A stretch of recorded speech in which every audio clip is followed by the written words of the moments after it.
تیسرا مسئلہ جو اس شرک فی صفات کے حوالے سے حل ہوتا ہے وہ کیا ہے؟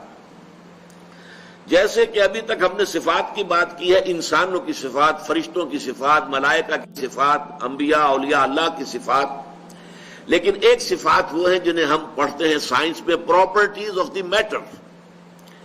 فلاں چیز کی یہ خاصیت ہے، فلاں چیز میں یہ صفت ہے، فلاں چیز کے اندر یہ تاثیر ہے، فلاں چیز میں یہ پڑھتے ہیں کہ نہیں پڑھتے؟ ساری کیمسٹری فزکس وغیرہ اسی پر چلتی ہے نا. تو ہمارے ذہن میں جدید جو سائنس ہے اس نے یہ بات بٹھا دی ہے کہ properties of the matter are permanent, وہ اس سے جدا نہیں ہو سکتی. جبکہ اصل توحید فی صفات کا تقاضا کیا ہوگا؟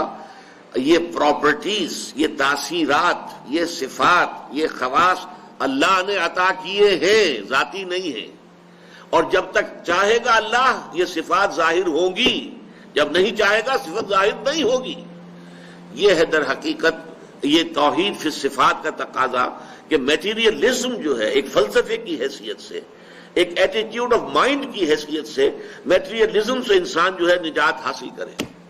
اب مثال کے طور پر اس کا کتنا بڑا جو ہے ہمارے بڑے بڑے جو ہے شخصیتیں اس کا شکار ہو گئی.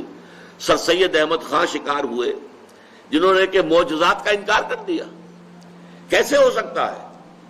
پانی کی یہ پراپرٹی ہے، واٹر کیپس اٹس سرفیس، پانی اپنی سطح برقرار رکھتا ہے. کیسے ہو سکتا ہے کہ ایک عصا پڑے پانی کے اوپر سمندر پر، سمندر پھٹ جائے؟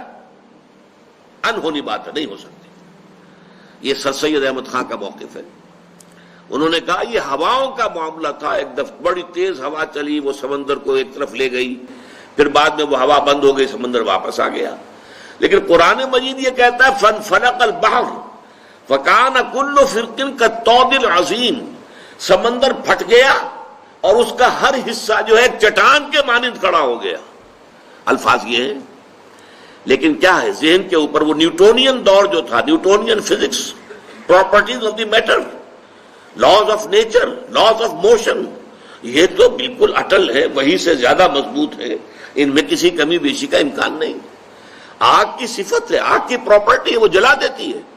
کیسے ممکن ہے کہ حضرت ابراہیم علیہ السلام کو آگ میں ڈالا گیا ہو اور وہ جلے نہ ہو؟ نہیں ہو سکتا.